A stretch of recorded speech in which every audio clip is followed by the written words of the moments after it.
லஞ்சம் கொடுக்குறவங்க யாராவது வந்து முன்பட்டாங்கன்னா கொடுக்க முடியாதுன்னு சொல்லுங்க அப்படிங்கிறாரு. ஓப்பனாக சொல்கிறார்ல, அண்ணன் விஜய் ஆட்சி, தம்பி விஜய் ஆட்சி, எங்கள் ஆட்சி கொடுக்க முடியாதுன்னு சொல்லிட்டு ஆந்திராவுக்கு தான் வந்து இன்வெஸ்ட்மெண்ட்லாம் போகுது, தமிழ்நாட்டுக்கு வர வேண்டியதெல்லாம் அங்கே போயிடுது அப்படின்லாம் ஒரு 60 நாளில் பல்வேறு செய்திகள் என்ன வந்துருச்சு.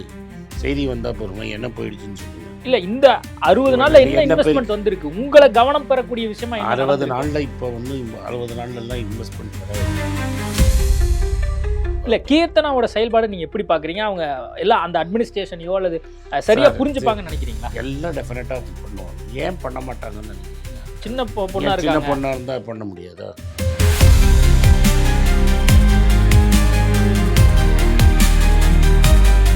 வணக்கம். இன்றைய சிறப்பு நேர்காணலில் நம்மோடு இணைந்திருக்கிறார் ஆனந்த் சீனிவாசன் அவர்கள். வணக்கம் சார். வணக்கம். தாவேகா ஆட்சி அமைஞ்சு 60 நாள் ஆயிடுச்சு. எப்படி பார்க்குறீங்க? நிறைய விமர்சனம் வந்துக்கிட்டே இருக்கு. இந்த அரசாங்கம் சரியாக தான் போயிட்டு இருக்கு. மக்கள் ஹாப்பியாக இருக்கிறாங்க. மக்கள் என்ன சொல்கிறாங்கன்னா, இது வரைக்கும் நடக்காத மேஜிக் மாதிரி நடக்குதுங்கிறாங்க. லோ லெவலில் கரப்ஷன் நடக்க மாட்டேங்குது. கவர்மெண்ட் ஆஃபீஸில் உட்காருங்க, நில்லுங்க, காஃபி சாப்பிட்றீங்களா, டீ சாப்பிட்றீங்களான்னு கேட்டு சர்வீஸ் நடக்குது. ரைட்டா? பல இன்றைக்கி ஸ்கூல்லேருந்து ஓனர்ஸ்லாம் நிறைய பேர் பார்த்துட்டு வந்தேன். நீங்கள் அப்படியே அப்ளிகேஷன்ஸ் சப்மிட் பண்ணிங்கன்னா வீடு தேடி வருது. பில்டிங் அப்ளிகேஷன் கொடுத்தீங்கன்னா உடனே வெளில வந்துடுறது. பார்ட்டிக்காரனா காசு வாங்கினா உடனே 6 ஹவரில் ஆக்ஷனு. ஸோ லஞ்சம் லாவண்யங்கிறது கம்ப்ளீட்டாக ஒழிக்கப்பட்டது. மினிஸ்டர் யாருமே காசு வாங்குற மாதிரி இல்லை. பார்ட்டி ஃபண்டு வேறு வெளில வந்துருச்சு. ஸோ பார்ட்டி ஃபண்டு எலக்ட்ரிக்கல் டிபார்ட்மெண்ட்டில் இருந்தது, பில்டிங் டிபார்ட்மெண்ட்டில் இருந்தது, டிடிசிபி அப்ரூவலில் இருந்தது. இந்த பார்ட்டி ஃபண்டுங்கிறது கம்ப்ளீட்டாக ஒழிஞ்சிடுச்சு. இத்தால் நம்மளை இன்க்ளூடிங் நாங்களாம் என்ன நினச்சிருந்தோன்னா, மக்கள் கரப்ஷனை பற்றி சகிச்சுக்கிறாங்க, அதனால் கரப்ஷன் ஒரு இஷ்யூ இல்லைன்னு நினச்சிக்கிட்டு இருந்தோம். ஆனால் இந்த எலெக்ஷனில் ஒரு ஆல்டர்னேட் கிடச்சோடனே மக்கள் இந்த கரப்ஷன் தான் பெரிய இஷ்யூன்னு ஓட்டு போட்டு கரப்ஷனை ஹேண்டில் பண்ணுறவங்களுக்கு மட்டும்தான் ஓட்டு அப்படின்னு சொல்லிட்டாங்க. மக்கள்கிட்ட நீங்கள் எங்கே சர்வே எடுத்து பார்த்தாலும் 2500 கொடுக்கலையே, சிலிண்டர் கொடுக்கலையே அப்படிங்கிற கவலையே இல்லை. எல்லாம் தம்பி பார்த்துப்பார், அவரே அவகாசம் கேட்டிருக்கிறாரு, ஆனாலும் 1 வருஷம் சும்மா இருப்போங்கிற அளவுக்கு போயிட்டாங்க. அப்போசிஷனில் இருக்கிறவங்களுக்கு என்ன பண்ணணும்னு தெரியல. கரூர் ஸ்பீச் பார்த்தீங்கல்ல, எவ்வளோ வைரலாக ஓடிட்டுருக்குதுன்னு. லஞ்சம் கொடுக்குறவங்க யாராவது வந்து முன்பட்டாங்கன்னா கொடுக்க முடியாதுன்னு சொல்லுங்க அப்படிங்கிறாரு. ஓப்பனாக சொல்கிறார்ல, அண்ணன் விஜய் ஆட்சி, தம்பி விஜய் ஆட்சி, எங்கள் ஆட்சி கொடுக்க முடியாதுன்னு சொல்லிட்டு இதில் போடுங்க இன்ஸ்டாலங்கிறாரு. கடலூரில் அவங்காரம் வாங்கினவுடனே உடனே வேலையை தூக்கிட்டாரு. அதனால் இது மாதிரி நடந்ததே கிடையாது வரலாறில். காமராஜ் காலத்துக்கு அப்புறம் இப்போ தான் நடக்குது. அதனால் இது டெஃபினட்டாக வந்து ஒரு பெரிய மாற்றமாக தான் பார்க்குறாங்க மக்கள். பல்வேறு முதலமைச்சரை நீங்கள் பார்த்துருக்கீங்க, பிஎம்ஐ பார்த்துருக்கீங்க.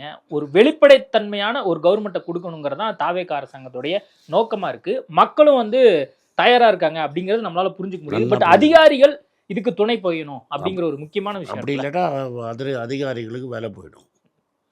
ஏன்னா இப்போ மக்கள் வந்து விஜய் என்ன சொல்கிறாருன்னா, இந்த மாதிரி நீங்கள் கம்ப்ளைண்ட்லாம் கொடுக்க வேண்டாம், ஒரு பேனா வாங்கி குத்திக்கிட்டிங்கன்னா ரெக்கார்ட் பண்ணிடலாம், இதை வச்சு நீங்கள் ரெக்கார்ட் பண்ணிடலாம். இந்த மாதிரி கிடையாது. அதனால் எல்லா ஆஃபீஸரும் பயப்படுவான். உடனே நியூஸ் வெளில வந்துடும், இன்ஸ்டாகிராமில் போகும், வைரலாக போகும், ஆள் வேலை போயிடும்.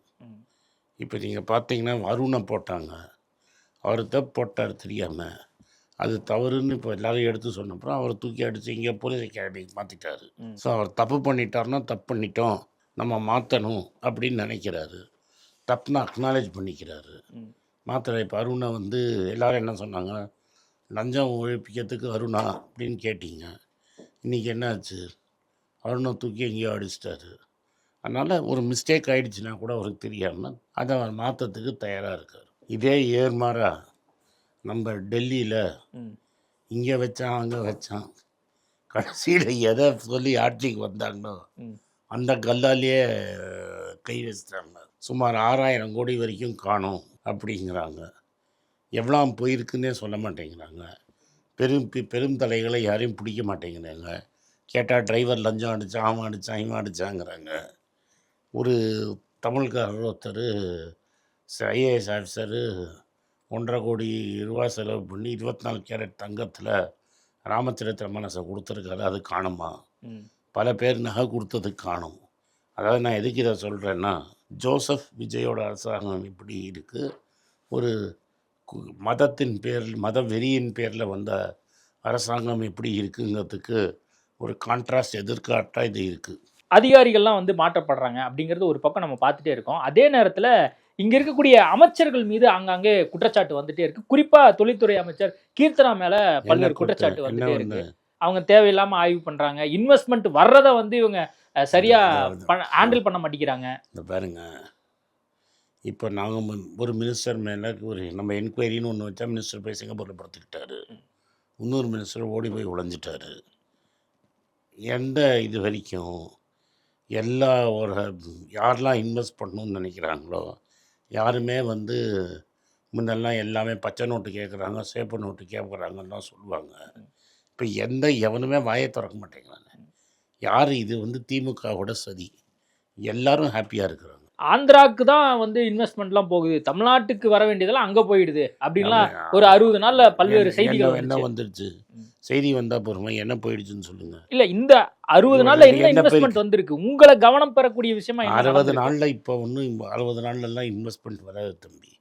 ஒரு கார் மேனுஃபேக்சரரு வந்தார், சிஎம்ஐ பார்த்தாரு, கார் கொடுத்ததே நம்மளுக்கு தெரியும். எல்லாரும் வந்து பார்த்துட்டு போகிறாங்க. டஃபேயோட ஓனர் வந்து பார்த்துட்டு போனாங்க. இப்போ தான் ஒன்று புது கார்மெண்ட் வந்து 55 நாளில் தான் பல ஓனர்கள் வந்து பார்த்துட்டு போகிறாங்க. ஷூராக பெரிய இன்வெஸ்ட்மெண்ட் தமிழ்நாட்டுக்கு வரப்படுது. ஒரு க்ளீன் கவர்னன்ஸ் தமிழ்நாட்டுக்கு. இல்லை, கீர்த்தனாவோட செயல்பாடு நீங்கள் எப்படி பார்க்குறீங்க? அவங்க எல்லாம் அந்த அட்மினிஸ்ட்ரேஷனையோ அல்லது சரியாக புரிஞ்சுப்பாங்கன்னு நினைக்கிறீங்களா? எல்லாம் டெஃபினட்டாக பண்ணுவாங்க. ஏன் பண்ண மாட்டாங்கன்னு நினைக்கிறீங்க? சின்ன பொண்ணாக சின்ன பொண்ணாக இருந்தால் பண்ண முடியாதா? இப்போ டெண்டுல்கர் 15 வயசில் தான் இந்தியா காட்டினார். இப்போ வைபவ் சூரியவன்சி இந்தியா காட்டுறாரு. என் சின்னவங்கன்னா செய்ய முடியாதா? பெருசாக இருக்கவங்க பெருசாக அடிச்சுட்டு. இதுக்கு முன்னாடி இருந்தவங்களாம் ஜாம்பவனா இருந்தாங்க, ஒரு பொருளாதார நிபுணராக இருந்தாங்க, பிடிஆர் இருந்தார், கீர்த்தனாலாம் என்ன ஏமாத்துறாங்க அப்படின்லாம் விமர்சனம் வருது இல்லை? பிடிஆர் எப்படி நடத்தினாங்க? ரொம்ப மரியாதையாக நடத்தினாங்களா? இப்போ அவங்க வெளிநாட்டில் உட்காந்துட்டு பேச்சு போட்டியில் பேசுகிற மாதிரி பேசிகிட்டு இருக்கிறாரு. அவரை ஃபைனான்ஸ் மினிஸ்டர் வச்சுருந்தீங்கன்னா பாதி ப்ராப்ளம் இல்லாமல் இருந்திருக்கும்ல. அது மாதிரி அவரை தகர்த்தினீங்க. ஒரு ஈவா வேலு, ஒரு கேஎன் நேரு, பிரிட்ஜு போட்ட கான்ட்ராக்ட் பற்றிலாம் வெள்ள விஜய் பேசுகிறாரு. ஒரு 10 ரூபா பிரிட்ஜு 20 ரூபாய்க்கு கான்ட்ராக்ட் போட்டாங்க, விஜய் பேசுகிறாரு. இதெல்லாம் தான் இப்போ உங்கள் ஜாம்பவான்கள் பண்ண வேலை. எல்லா இடத்துலையும் 40% 50% இன்க்ரீஸு. எல்லா கான்ட்ராக்ட்லையும் இப்போ நம்ம தொலைவி எடுக்கணும்னு.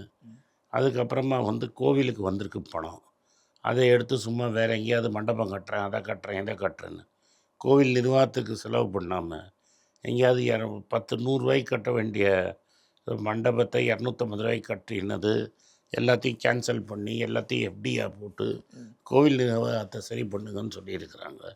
இப்போ முதல்ல நம்ம என்ன பண்ணோம்னா, இந்த இந்தியாவோட எக்கானமியே ரொம்ப மோசமாக இருக்குது. விலைவாசி ஏறி இருக்குது. இன்றைக்கி ரூபா திரும்பி அதிபாதாளம் போயிடுச்சு. நாட்டில் லஞ்சம் தலைப்பட்டி பிறக்குது. இந்த 3 இடியட்ஸ்னு ஒரு படம் வந்தது, அது தமிழ்லேயும் விஜய் சார் தான் நடித்தார். அந்த யாரை வச்சு அந்த கேரக்டர் பண்ணாங்களோ அவரே பட்னி 15 நாளாக ஹங்கர் ஸ்ட்ரைக்கில் இருக்கிறாரு. நீங்கள் ஹாஸ்பிட்டலில் அட்மிட் பண்ணியிருக்காங்க. நீட்டில் நடந்த ஊழலுக்கு அவர் வந்து தர்மேந்திர பிரதான் ரிசைன் பண்ணுங்கிறாரு. அதெல்லாம் பேச மாட்டேங்கிறாங்களே திமுக. ஏன்னா திமுகவுக்கு ஒரு தனி அஜெண்டா இருக்குது. இத்தனை நாள் வந்து திமுக வந்து என்ன சொன்னாங்க நம்மகிட்ட, பிஜேபி சனாதனம் வந்து இதுன்னு. அயோத்தியா கொள்ளையை பற்றி வாயை திறக்கலையே. ஏன் அயோத்தியாவில் பெரிய கொள்ளையே நடந்துருக்குது, அதை பற்றி ஏன் வாயை திறக்கலை? திமுகவும் திறக்கல, 2 பேரும் திறக்கலை. திமுக கோர்ஸ் ஏடிஎம்கே வந்து பிஜேபியோட பிரான்ச் ஆஃபீஸ்னு வைங்க, டிஎம்கேவும் திறக்கலை. ராஜா ஒரு ஹிந்து கூண்டுன்னா அவர் அப்படியே பேசுவார். ஏன் ராஜாவுக்கு வாய்ஸ் என்னாச்சு, குரல் போயிடுச்சா? இல்லை வீத லீடர்ஸுக்கு என்னாச்சு? அவர் தான் ஊழலுக்கு அகேன்ஸ்டாக சிங்கம் மாதிரி கர்ஜிருப்பார். இப்போ ராமர் பணம் அடித்ததெல்லாம் ஓகேங்கிறார் அவர். இப்போது தமிழ்நாட்டில் இன்வெஸ்ட்மெண்ட் ரீதியாக இந்த அரசாங்கம் வந்து கொஞ்சம் கொஞ்சமாக தான் கவனம் செலுத்துகிறாங்க. அது ஏன் வந்து பண்ண முடியல? பல விஷயங்கள் இருக்குது. பழைய நடந்த விஷயங்கள்லாம் நாங்கள் தோண்டி எடுக்கணும்ல.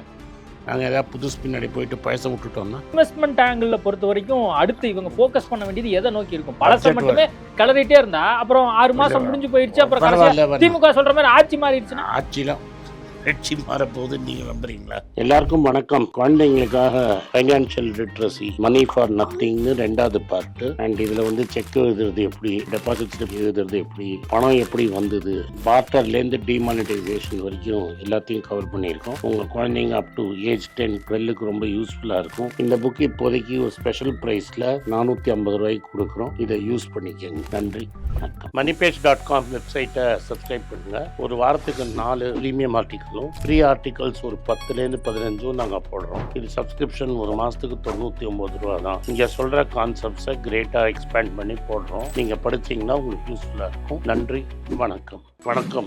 குழந்தைங்களுக்காக ஒரு புஸ்தகம் லான்ச் பண்ணோம். அது ரொம்ப சக்ஸஸ்ஃபுல்லாக இருக்குது. யாருக்கெல்லாம் அந்த புஸ்தகம் போகணுமோ எங்கள் டீமுக்கு கான்டாக்ட் பண்ணுங்கள். கீழே இருக்கிற நம்பர்லேயும் வெப்சைட்லேயும் கான்டாக்ட் பண்ணிங்கன்னா உங்களுக்கு அந்த புஸ்தகத்தை நீங்கள் வாங்கிக்கலாம். மற்ற எங்கள் புஸ்தகமும் அவைலபிள். எங்கள் வெப்சைட் மூலமாகவும் வாங்கலாம். கீழே இருக்கிற வாட்ஸ்அப் நம்பர்லேயும் மெசேஜ் அனுப்பலாம். நன்றி, வணக்கம்.